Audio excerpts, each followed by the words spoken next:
และท่านผู้ชมที่เคารพต่อกับเหตุการณ์พายุฤดูร้อนหรือพายุหมักเห็บที่ได้พัดเข้ามาสาธารณรัฐประชาธิปไตยประชาชนลาวในวันที่22 มีนาคม 2026 ที่ผ่านมาเหตุให้เฮือนของประชาชนถูกผลกระทบเป็นจำนวนหลายกว่าเอา 17 บ้านของ2 เมืองก็คือเมืองสีโคตะบองและเมืองนาไซทองนครหลวงเวียงจันทน์ซึ่งว่ามาฮอดปัจจุบันหลายครอบครัวแม่นสามารถซ่อมแปลงและเปลี่ยนคืนหลังคาเพื่อแก้ไขอย่างรีบด่วนแก่การดำรงชีวิตประจำวันภาพที่ทานเห็นอยู่นี่แมนการซ่อมแปลงเปลี่ยนแทนคืนหลังคาเฮือนบ่ว่าจะเป็นเฮือนหลังคาที่มุงด้วยกระเบื้องสังกะสีหรืออื่นๆของประชาชนภายในบ้านจันทร์สว่างเมืองสีโคตะบองนครหลวงเวียงจันทน์ที่ได้รับผลกระทบจากพายุฤดูร้อนพัดผ่านเฮ็ดให้มีหมากเห็บตกใส่ซึ่งทีมข่าวโทรภาพแห่งชาติลาวได้ลงติดตามสภาพการฟื้นฟูชีวิตการเป็นอยู่ของประชาชนสำหรับเขตที่ถือผลกระทบนั้นมาฮอดวันที่ 31 มีนาคม 2026 หลายเฮือนก็ได้มีการซ่อมแปลงคืนใหม่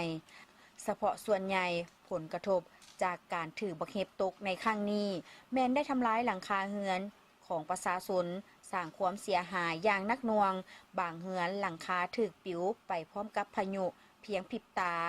บางเฮือนถูกบักเห็บตกใส่แตกหมุนหมดเฮือนสร้างความลำบากแก่การดำรงชีวิตของประชาชนมื้อวันที่22เนาะข้าพเจ้าก็ได้อยู่เฮือนในปกติเนาะแต่เหตุการณ์มามันด่วนโพดไวโพดแล้วก็บ่ฮู้จะได้พอเพียงแต่ว่า15 นาที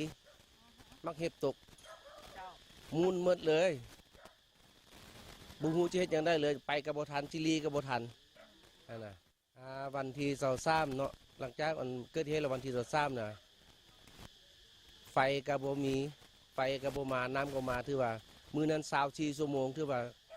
ดำรงชีวิตอยู่แบบด้วยความมืดมนเลยความเสียหายนี่เฉพาะเฮือนข้าพเจ้าเองเนาะกระทึกอยู่ประมาณว่า70 ล้าน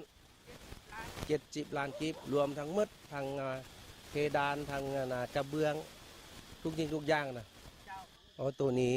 ยังบ่มีภาคส่วนได้เท่ามาที่ว่ามาเอาข้อมูลความจริงเนาะเดี๋ยวนี้แต่ว่ามีแต่ว่าคนครัวมีแต่ว่าอ้ายน้องญาติพี่น้องที่ว่าช่วยเหลือภูมิรุมกันช่วยเหลือ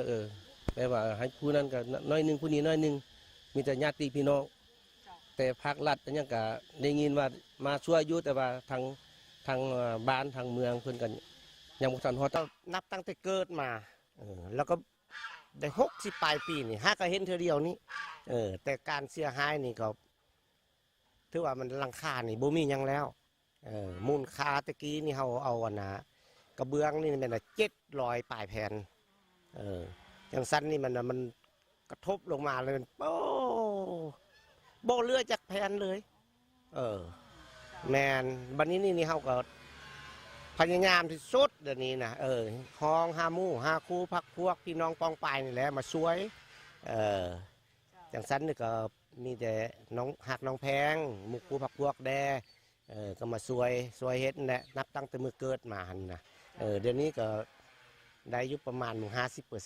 ได้ 50%แม่มูลค่าที่ว่าเฮาจะได้ซ้อมคืนนี้แม่นกระเบื้องนี่เดี๋ยวนี้มันก็แพงได้เด้ตะกี้นี่เฮาซื้อนี่ก็ถึกเนาะ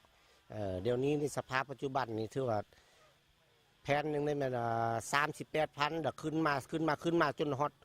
39,00030แม่น39,700 แผ่นสำหรับบ้านจันทร์สว่างเมืองสีโคตะบองนครหลวงเวียงจันทน์มีพลเมืองทั้งหมด 8,835 คนหญิง 4,225 คนมี 2,157 ครอบครัวมี 2,055 หลังคาเรือน